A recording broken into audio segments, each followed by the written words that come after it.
Islam itu agama dari Allah. Bumi ini ciptaan Allah.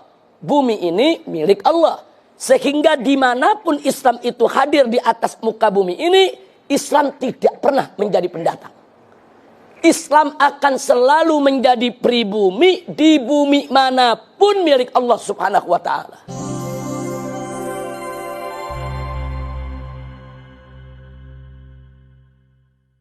Jadi nggak betul kalau dikatakan Islam itu agama Arab. Enggak, Islam itu agama langit, diturunkan oleh Allah.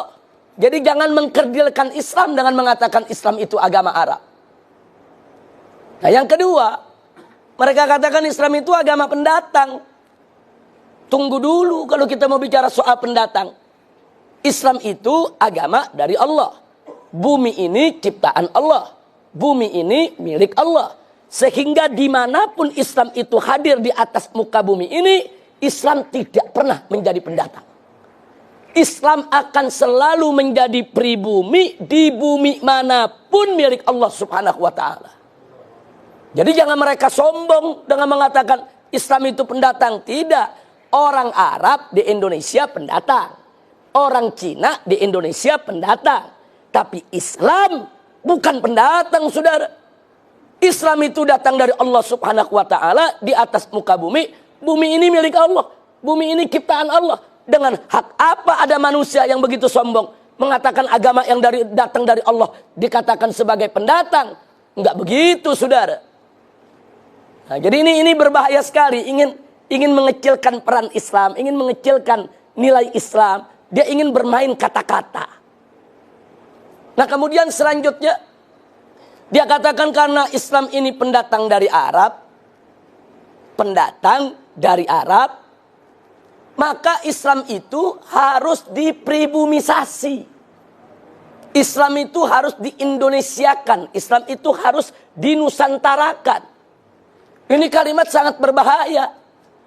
Loh, kenapa saya katakan berbahaya? Karena dulu Nabi pada saat diutus oleh Allah Subhanahu wa Ta'ala pertama kali ke tengah bangsa Arab, bukan untuk mengarabkan Islam, tapi untuk mengislamkan Arab. Jadi jangan dibulak-balik. Nabi nggak pernah mengarabkan Islam, ya ikhwan. Nabi itu dulu tugasnya mengislamkan bangsa Arab dan seluruh suku bangsa di dunia. Jadi dulu Nabi mengislamkan Arab, bukan mengarabkan Islam.